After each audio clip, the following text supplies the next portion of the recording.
Right, good morning. Welcome to Glenburnie Saleyards this morning on this lovely fine morning.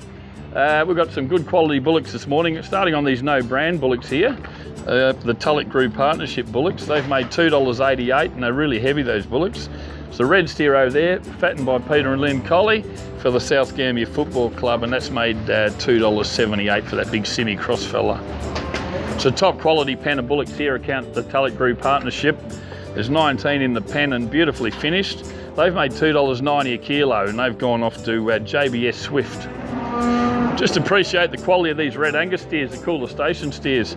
They've made $2.96 and they've gone off the Tees Narracourt, but they've had the grain and they're just top quality. But that's a lot dearer. These cattle are probably 6 or 8 cents dearer than last week. But by the same token, we haven't had the quality of these cattle in here.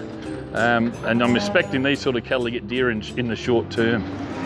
A couple of Friesian bullocks there, no paint. They've made $2.55 a kilo. There's a Charolais fella on the mid-back and he's made $2.65. So that pretty much wraps up the bullocks. We haven't got a lot of them today because it's getting to that time of year where they won't be long in the autumns here and the cattle are starting to just lose a bit of condition unless you're supplementary feeding them or got them on irrigation. But anyway, I'll see you shortly on the young cattle. On to the yearling cattle now, starting on this pen of Angus heifers. Now these are just 2-year-old heifers that have been preg tested empty. They've made $2.60 a kilo today. It's pretty good money for those empty heifers. It's another pen of heifers here, just a bit younger, a bit neater in quality. They made $2.78 for those preg-tested empty heifers. These heifers here off the Dismal Swamp, they've made $2.65 and they've gone off the Jindalee feedlot, Tees Jindalee feedlot, to go on grain those heifers. Dash a Simmental through them.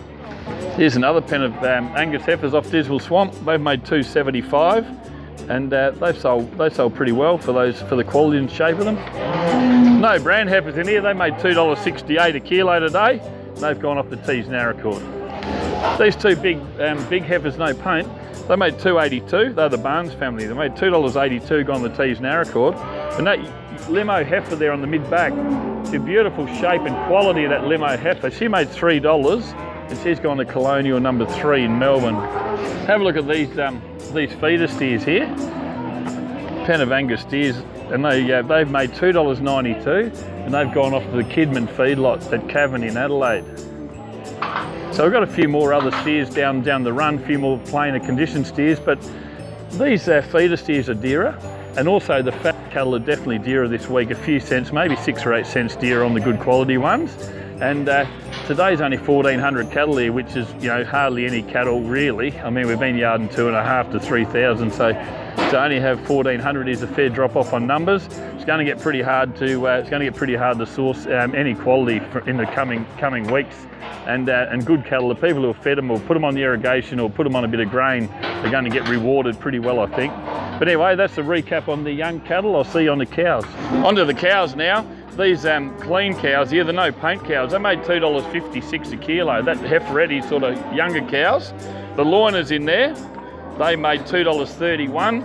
And then there's a mid-back cow there, she made $2.25, a big heavy cow.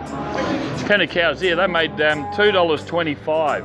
And they're good fresh cows, but that's pretty good money, $2.25 for those cows. Bit of a mixed bag of cows in here. The grey cows on the loin, they made $2.06. The no brand cows in here, they made $2.20. So look, not a lot of weight in those cows, but they're fresh and they sold pretty well. The whole job today, generally from the bullocks through to the cows, was better, but obviously lack of numbers, only 1,400 cattle here.